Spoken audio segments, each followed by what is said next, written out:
Hello everyone, it's a great opportunity to reach you at this hour for us to have our first video lecture. This course is Introduction to Guidance and Counseling, and this is a course for level 300 students. Before I even start teaching, I would like to make this announcement. This is on a platform that has been designed for level 300 student guidance and counseling and level 200 stress and stress management. Because of this, anytime a new video is uploaded, if it is guidance and counseling, it will come to you directly. If it is stress and stress management, it will also come again to you. Now, if you are second year, the stress belongs to you. If you are in third year, the introduction to guidance and counseling, that belongs to you. The second point of the announcement is, as much as possible, try and subscribe. The moment you click on the link, the subscribe sign will come. You subscribe as well. And once you are able to do this, you receive every video that will be uploaded on this channel. As I said earlier, the channel has been designed specifically for this semester courses. And this semester I'm handling two courses. One, Introduction to Guidance and Counseling, and then two, Stress and Stress Management, which is a liberal course for level 200 students. Today, we'll look at our first unit of guidance and counseling. And the first unit of guidance and counseling has been divided into two parts. So I will deal with part 1 of that unit 1. And after that, I will also look at part 2 of unit 1. Part 1 of unit 1 talks about the historical development of guidance and counseling. The historical development of guidance and counseling. And we are going to look at it from three perspectives. The European perspective, the American perspective, these two perspectives will be put together. But our main focus will be on how the development of guidance and counseling started, or how far has it reached as far as our context Ghana is concerned. Good. Looking at the European or the American setting, we can say that right after the Second World War, you realize that there has been a lot of distraction during the war. And because during the war there has been a lot of distraction, right after the war there was the need for rebuilding of nations, industries, so that people can have access to work. And therefore, as a result of this industrialization in Europe and America especially, there has been a lot of work, and the working environment in which people were working, were some of them weren't too good, because these were factory jobs and people were struggling to make living for themselves. So you go to cities like London, Manchester, and Stowe, you realize that there has been a tremendous growth of people migrating from the rural areas to the bigger cities in search of job. So what we normally call within our context here, rural urban migration, where individuals or people move from their villages to city, or in the name of search of job. It hasn't started now in Ghana. It has started several years ago, even in the developed countries. So during that time, right after the Second World War, people have to move from their villages because of the level of distraction. They need to move to the cities in order to get job to do, in order to make some living. So you realize that people were migrating from the rural areas to the cities in search of job. Now, when this happened, you realize that the job market will have access to a lot of people, especially young ones. And these people were given jobs, even though they work for long hours. They work for long hours in these factories. They were paid something very small. Again, the working conditions within this industry sometimes were unbearable. And what happened was that because during the war, most of the elderly one parents were killed and they were left with the kids. So the kids will have to survive on their own. Therefore, these kids were rushing into the industries so that they can make some and they can make some meal in terms of they have to work and get some money to survive. So imagine kids working in unbearable industrial environment. Even adults who are working in an industrial environment sometimes complain bitterly about the working conditions in these environment, these factories and there. Now, in this case, these are kids, and as because of this, it has brought about a lot of social problem, economic problem, and psychological problem within the context, within the European setting. These things we are saying are within the European setting. It doesn't mean that it means that look at our state at that time. So when this war and after the war, the people were moving in search of job, the working environment weren't conducive, life was quite difficult. You realize that it brought about social problem, it brought about economic problem, it brought about psychological problem. And I want to take my time to explain this to you a bit. And when we talk about a social problem, we are looking at how people relate with one another. Everybody is struggling, so there's no time to even relate with people. Our relationship with one another becomes very poor. Human relationship with one another became very poor because everybody is busy searching for life, searching for something to do. Economic wise, people need money in their pocket. And once they don't have it in their pocket, economically, they have problems. And coupled with all this, it moves to a level where psychologically people were troubled. Mental health issues became the norm. Young ones are struggling even how to cope with life. So when all these things were happening within the European American context, there was the need to find ways of helping people to cope with the situation because the situation has come, and therefore it is important for the individuals to be assisted so that they can cope with the situation. So around that time, persons like Plato, from Parsons and Co. came together that, oh, if the people are suffering like this, if people are with this kind of problem, then there was the need to assist them. So these individuals with their background, with their knowledge, with their expertise came together to see how they can help human beings, how they can help mankind. So the issue of guidance started with this mentality that because the individuals were in problem, there was the need for them to be assisted. You see? So, right from the genesis of the principle of guidance and counseling, it is as a result of people in a particular problem that need to be assisted. So, these individuals tried their best. Around that time, Plato wrote a book and entitled it An Ideal Society.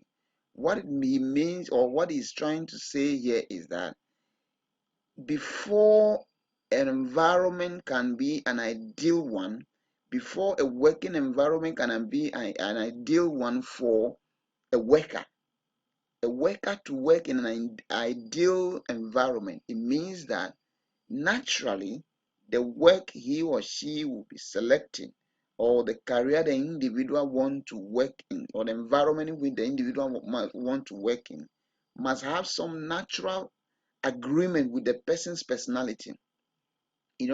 Some of us we go in for certain jobs. Uh, Perhaps you are in this school, and after the work, after the school, you say you are looking for job. What kind of job are you looking for?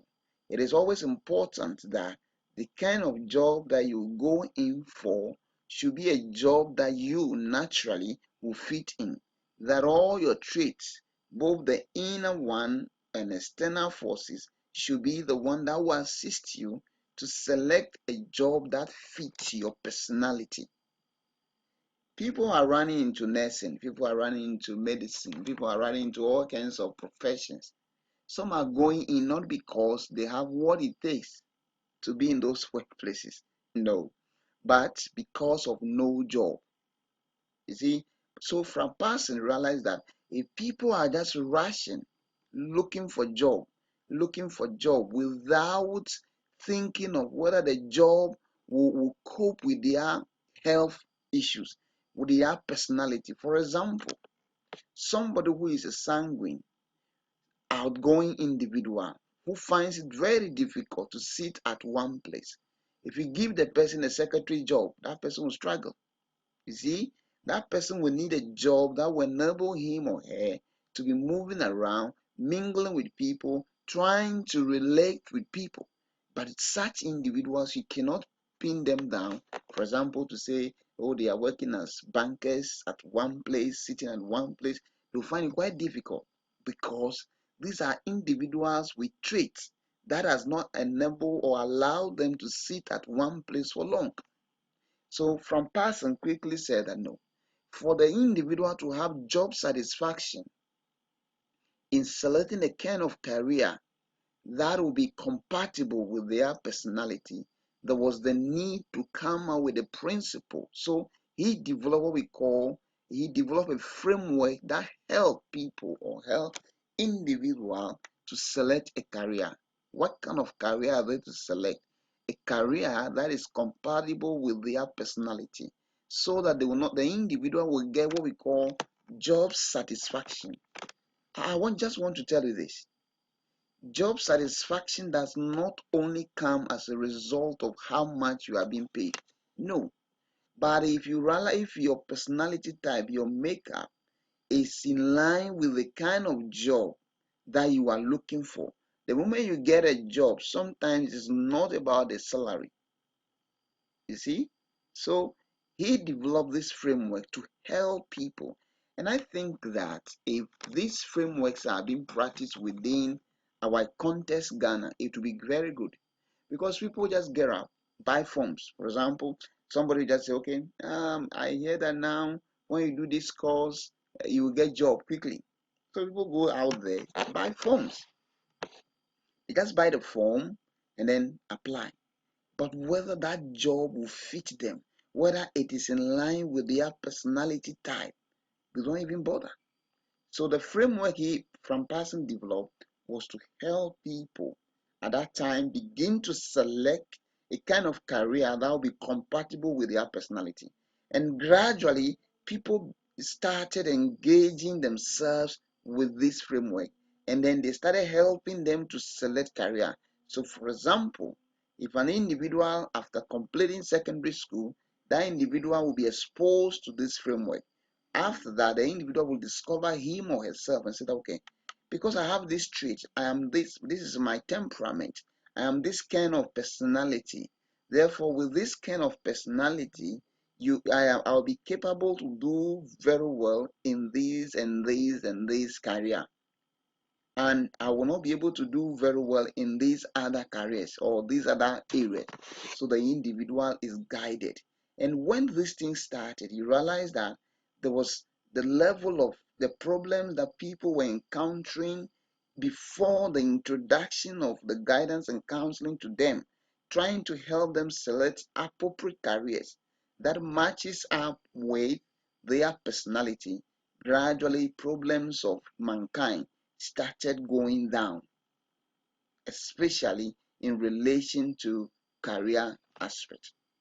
Other individuals who also did a lot of work with regards to career, because the original thoughts, the initial stage of guidance and counseling was to help people find appropriate careers, jobs, work that will make them satisfied. Because after the war, all that the people, all that mankind was looking for, all that human beings were looking for is what to do to get daily bread, not to make a property, no, but what to do to get a daily bread. So in the course of getting a daily bread, it is important for a rightful career to be selected in that direction. So other individuals also came up, apart from passing, other individuals also came up with measures to help people make what we call career development and occupational choices. So they came up with occupational theories to explain, to make it possible for people to select a kind of career that is compatible with them. So, that means that counselors believe that whatsoever decision that you make in life should be based on some principle. Why that decision? So I ask you this: why are you doing accounting? Ask yourself this question and begin to find a solution to that. Why are you doing catering and hospitality? Why are you doing fashion? Why are you doing this course that you are doing? You see, so the moment you begin to understand why you are doing a particular program, then when you complete, you will know where the program that you study, the kind of job that you can get, so that you don't just say that, oh, I finished school and I don't know what to do. Many of your colleagues go to the university all because they just wanted university certificate, and they complete, then they join association of unemployed graduates. Why? Because they didn't select a kind of program that is in line with the environment in which they are. The country Ghana that we are, you don't just do any course at all and expect that after the program you go to get a job. You see, so these individuals have done a lot of job, and therefore this summarizes the brief history as far as the European and American perspective as to how guidance and counseling as a concept started. I will entreat you to read more on this development. You go online, you get a lot as far as the foreign perspective, the European perspective, American perspective of guidance and counseling development. But just as I said earlier, our focus is going to be on Ghana. So I want us to quickly move on to the next level in terms of the history of the development of guidance and counseling. And this will take us to our context, Ghana. And in the context of Ghana, I want to look at it from two areas, as in the informal and then the formal guidance and counseling. The informal guidance and counseling, and then the formal guidance and counseling. So I'll look at the informal. And just as the name implies, looking at the picture in front of you, looking at the picture in front of you at this moment, you will realize that this picture speaks so loud to us. This is a kind of picture that is common to us in our environment, where we live, what we do in our societies. Day in and day out, we see the elderly talking to the younger ones in a communal society, in the original traditional Ghanaian society. You realize that every elderly person is more or less a parent to the younger one. So those days, traditionally, you realize that a child is born into the community. The child does not belong to only the parent, no, but this child belongs to the community. So every elderly person has the right to correct the child. Not only that, the welfare of the younger ones in the society, it is the duty of all the elderly ones in the society. But I want to assure you of something. Today is not so. You cannot just stand up and correct somebody's child. No. You cannot just get up and beat somebody's child. No. You don't do that. Even in schools, teachers don't even get up and punish somebody's child. No. Parents will even come and begin to chase you out of the classroom. But traditionally, guidance and counseling started with us. It is not today that we are hearing the word guidance and counseling. Our grandfathers, great grandfathers were doing the same thing in our society. Just that at that time, not much premium was placed on it. So you realize that the informal guidance and counseling concept were being done by our chiefs, our queen mothers, our clan heads, our parents, elders in the society, and as many as possible. What were they doing? For example, if the young one wants to marry, you see the parent guiding this younger one that, looking, marriage that you want to enter, it is like this, it is like that, it is like this. Then you see, once the male or the man who is coming to marry is receiving some guidance from the relatives or the queen mother or the chief of the town, the lady is also receiving some from the aunties, the queen mothers, the mothers in the society. What are they doing? They are guiding, or they are preparing these young ones who are about to enter into the institution called marriage, how best to go about it. In the traditional Ghanaian society, a father will wake up going to farm with a gun to go and hunt. You see the male child following the father, where the father will guide this child how to tilt the land, how to use the gun, how to farm, how to tap and wine, how to do this. And then there you see the female or the girl child also following the mom to the riverside, fetching water. They will come home, come and learn how to wash, how to cook. What are they doing? Our parents are guiding us, they are providing us guidance. But these things are being provided in what we call the informal nature. When we were born, it took the help of our parents to teach us how to brush our teeth. It took the help of them how to even bath. It took the help of them how to do certain things. What were they doing? Giving you? They were giving us guidance. They were guiding us. They were assisting us so that we can be able to do some of these things and do them properly.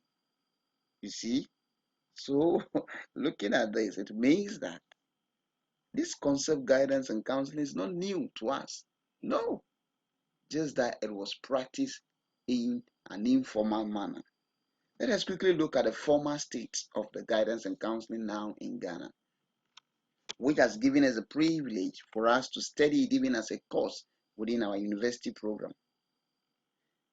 The guidance and counseling movement in Ghana started as what? A voluntary service. It was started as a voluntary service. Voluntary. People were providing it voluntarily. You go for it voluntarily, free of charge. That is why till date, people want to receive professional counseling free of charge, forgetting that this is a profession, just as somebody who is a medical officer or somebody who is a lawyer, that you go for professional assistance. People want to come for professional counseling free of charge. Why? Because it started, the manner in which it started in Ghana, it started as a free or a voluntary something. And the individual who started this whole movement is called Danquai. That is in 1981. He started this whole movement of guidance and counseling program. And you know what he did? He introduced this concept into the schools, secondary school, that is the second cycle schools. He did this because within the second cycle school, that is where we have a lot of adolescents. An adolescent stage in everyone's life is a crisis time. Therefore, if there is any period, you see, in a human's life or somebody's life that need to be guided, that a person need guidance a lot, it is the adolescent stage.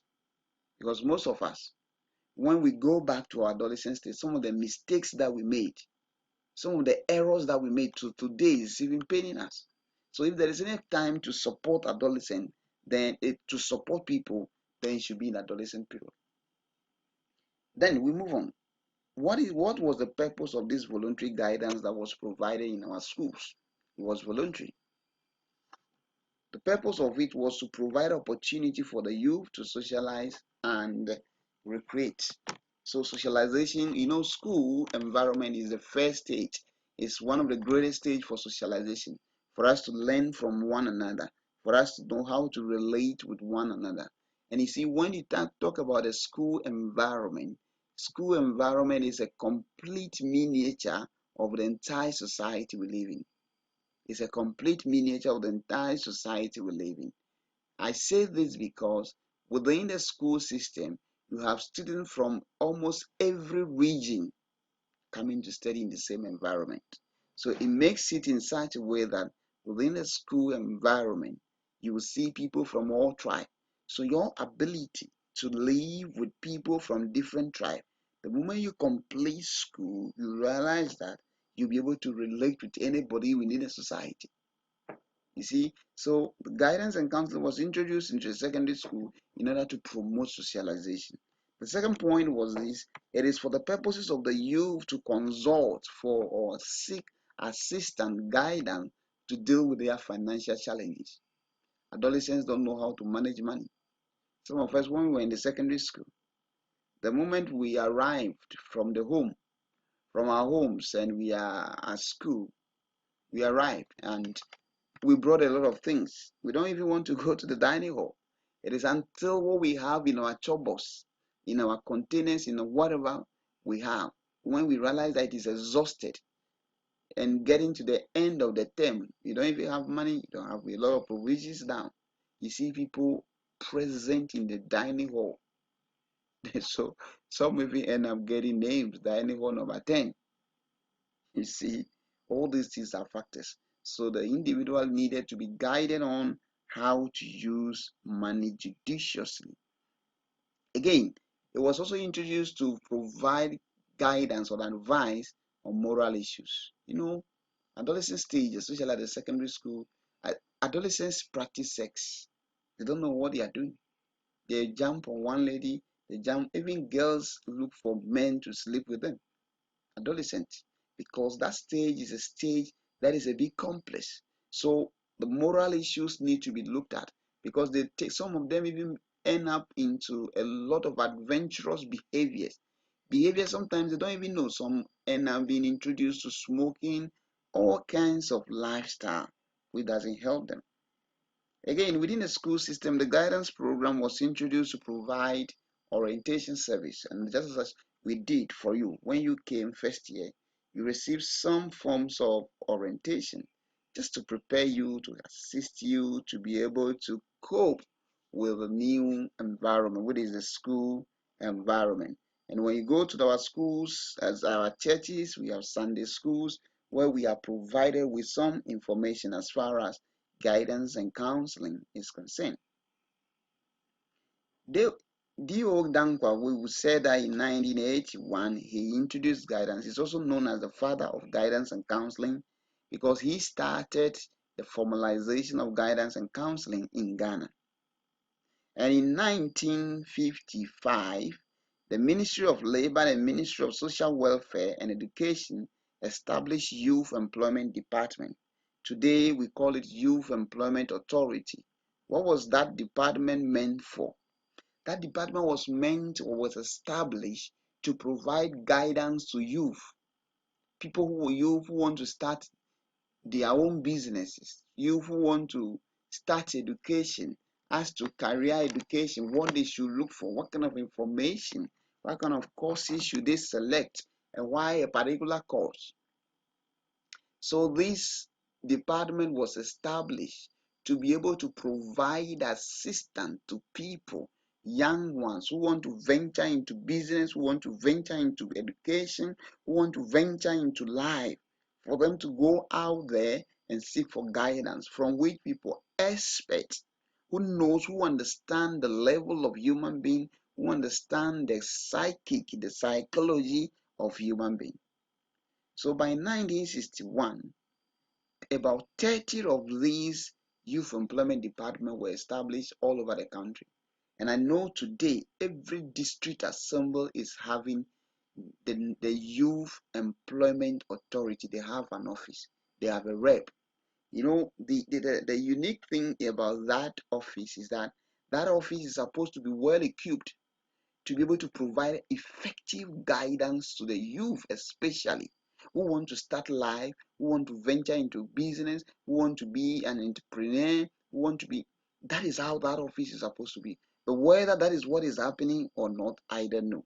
But the reality, the main principle behind that department, the main principle behind that office to be established is for it to be able to provide this kind of assistance to the youth especially. Then in the late 1960s, the Curriculum Research Unit was instituted to take care of programs in social welfare services and education for the handicapped. The social welfare services is to provide guidance. Today we have social welfare units. Also, we have them there. And their work is that the vulnerables need to be assisted. Individuals with some challenges, homeless child, the homeless individual, the handicapped, all these individuals are supposed to be assisted by the social welfare unit. The handicap, the fact that the individual may have some disability, that doesn't mean that is the end of the individual. The problem is that once the right environment is provided to this individual, there is no sense of handicap. No. It is because we don't provide a person with the right environment, with the right tools. That is what we call them handicap. But even whether handicap or no handicap, they are also expected to receive the needed support to develop. So in 1971, the Curriculum Research Development Unit introduced what we call the cumulative record cards in our elementary schools. And this was piloted in the following regions: Eastern, Western, Greater Accra, Central, and Volta. And to date in our schools, we have what we call the cumulative record cards. What was it meant for? The cumulative record cards were there to gather data on a child, a holistic data on each student, so that the student, when there is the need to provide career guidance to the child, the expert, for example, the school counselor, will look at the records on the cumulative record card to be able to guide the child or the parents of the child. So the cumulative record card is not only to collect data or to keep data on academic performance. No, it is supposed to keep data on both academic and non-academic. For example, a child may be very good in playing football. A child may be very good in cooking. A child may be very good in running. But when you give that child mathematics concept, that child cannot do anything. That means that the fact that the child is not mathematically good, it doesn't mean that child is good for nothing. That child is good for something. So the cumulative record card is supposed to collect holistic data on each of the students in the school for them to be used and guided properly. So in order to make this work, or the use of these, or to provide this guidance concept, in 1976, the government of Ghana passed a policy statement on the guidance and counseling, the introduction of guidance and counseling into our first and second cycle institutions. And when I mean the first and second cycle institution, I'm talking about what we call today the basic schools and then the SHS. So today, when you go to at least most of the SHS, if I will not talk for the basic, most of the SHS, they have what we call the guidance and counseling unit. That is a unit that is supposed to assist, help the students, support them psychologically in their emotional trauma, in their economic challenges. They are supposed to come to their aid so that the child can cope. So as far back as 1971, the government of Ghana at that time realized the importance of guidance and counseling and the need for it to be established in our schools. Till today, we have it from the basic to the university. And I can assure you, even on our campus, we have well-furnished guidance and counseling units where we practice as professional counselors and we provide services to students ranging from all kinds of conditions and all kinds of situations. Good. So as government has directed or given that policy, he also gave a directive. A directive was made direct to University of Cape Coast for that university, because at that time University of Cape Coast was the only teacher education university. So they were given the mandate to start training personnel who will serve as the guidance and counseling coordinators in these schools, in the basic schools and in the secondary schools.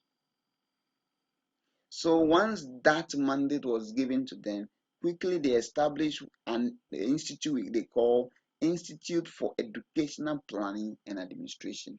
It was in this institute that they started training people, training teachers to go back and play the role of guidance and counseling coordinators of the school.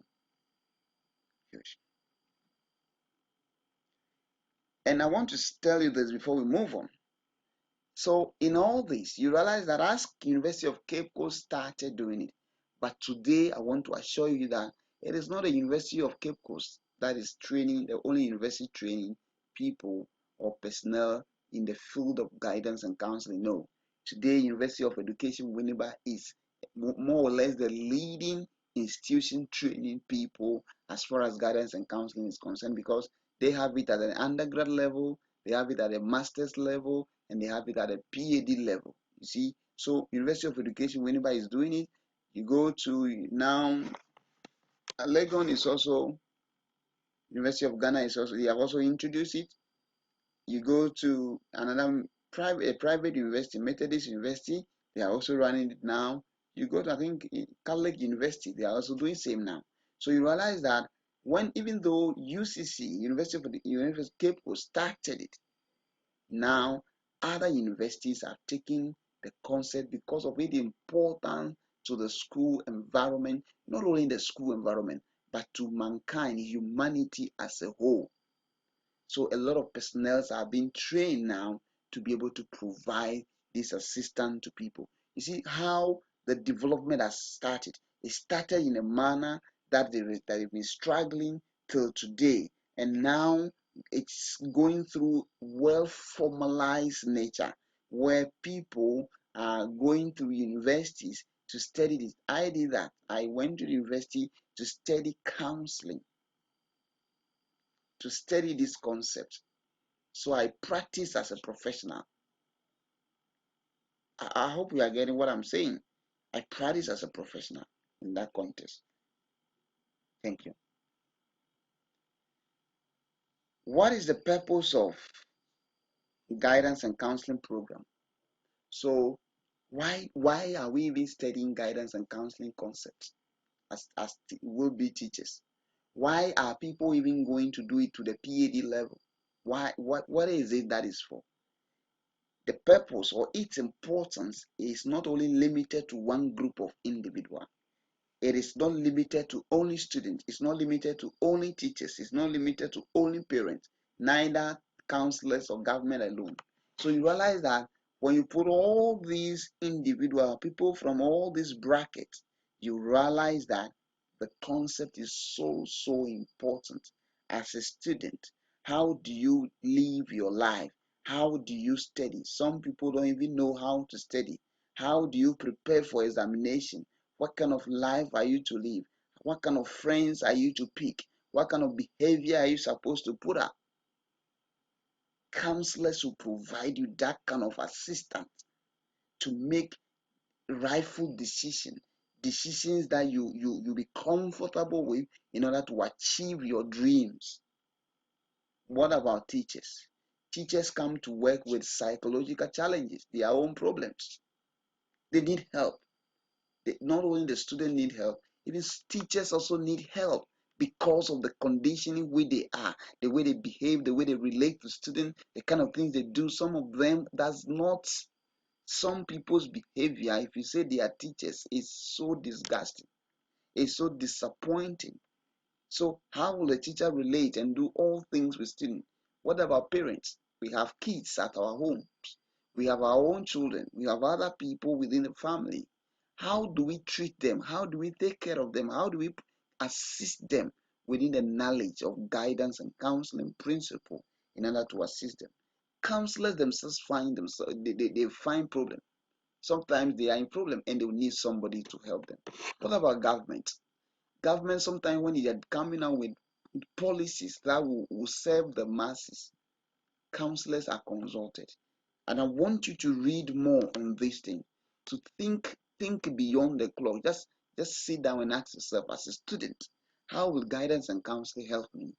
Or one day if I become a teacher, how will it help me?